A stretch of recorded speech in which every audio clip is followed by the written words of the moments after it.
అందుకే నమస్కారం. ఒక పాలకుడు అనేవాడు వాడి స్వార్థం కోసం ఆలోచిస్తూ అడుగులు వేస్తే ఆ రాజ్యం సర్వనాశనం అయిపోయింది. దానికి మన కళ్ళ ముందు కనిపించినటువంటి బెస్ట్ ఎగ్జాంపుల్ ట్రంప్. అమెరికా ప్రస్తుతం ఒక భయంకరమైన సంక్షోభంలోకి వెళ్ళబోతుంది అని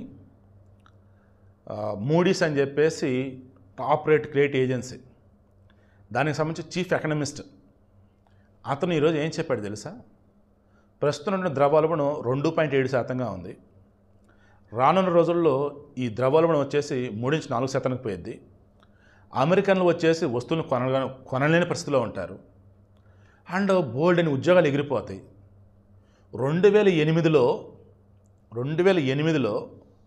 ఎంత ఘోరంగా అయితే ఫైనాన్షియల్ క్రైసిస్ వచ్చిందో అంతకుమించి ఈసారి వచ్చిందని చెప్పేసి మార్క్ జెండిస్ అని చెప్పేసి chief economist Moody's credit agency అతను చెప్పాడు. 2008లో ఈ క్రైసిస్ వచ్చిందని ముందుగా చెప్పింది ఏకైక వ్యక్తి ఇతనే. ఈరోజు అదే చెప్పాడు. ఘోరంగా అమెరికా ఉండబోతోంది. రానున్న రోజులలో పెను ప్రమాదంలోకి జారబోతుంది. ట్రంప్ చేస్తున్న పనుల వల్ల సిచ్యువేషన్ చాలా భయంకరంగా ఉండబోతుంది. అమెరికన్లు ఎంతమంది రోడ్డున పడతారో, అమెరికన్ సంస్థలు ఎన్ని మూత పడతారో కూడా తెలియట్లేదు అన్నాడు. ఎందుకంటే 2008 సంక్షోభం అనగానే, ఫైనాన్షియల్ క్రైసిస్ అనగానే, ఆర్థిక సంక్షోభం అనగానే ప్రపంచం అంతా ఇప్పటికీ వణిగిపోతూ ఉంటారు. ఏంటంటే కుప్ప కూలిపోయిన పేక మేడలాగా స్టాక్ మార్కెట్లో అయితే ఒక అమెరికాకు సంబంధించిన జరిగిందంటే ప్రపంచం అంతా అల్లాడిపోయింది కదా. అన్నిటి మీద కూడా అమెరికన్లకు సంబంధించిన ఎఫెక్ట్ ఎందుకు పడింది అంటే వీళ్ళు అక్కడ కంపెనీ పెడతా ఉంటారు. ఫారిన్ డైరెక్ట్ ఇన్వెస్ట్మెంట్లు ఈ బ్యాచ్ ఉంటారు, ఎఫ్డిఐలు. ఇలా చెప్పుకుంటూ పోతే వాళ్ళు ఏం చేస్తారు, ఇంకా అమెరికాలో వచ్చేసి సంస్థలు వచ్చేసి కూలిపోయినాయి లేదన్నప్పుడు మొత్తం సిచ్యువేషన్ ఘోరంగా ఉంది. బయట వేరే దేశాల్లో పెట్టినటువంటి ఇన్వెస్ట్మెంట్లు మొత్తం వెనక్కి తీసుకుంటారు కదా, అయిపోయాయి. ఇంకా మరలా చెప్తాను చూడండి, స్టార్టింగ్ చెప్పిన నేను మరలా చెప్తున్నా.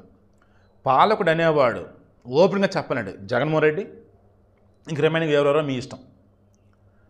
వారికి నచ్చింది చేసుకుంటూ పోతే ఆ రాజ్యంలో ఉన్నటువంటి, ఆ రాష్ట్రంలోనూ దేశంలో ఉన్న ప్రజల యొక్క భవిష్యత్తును దృష్టిలో పెట్టుకోకుండా తనకు ఏది నచ్చితే అది అనుకుంటూ చేసుకుంటా పోతే సర్వనాశనమే.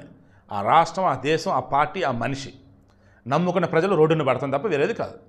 సో అమెరికన్లు తెలివిగల వాళ్ళు, అమెరికన్లు భారతదేశంలోనే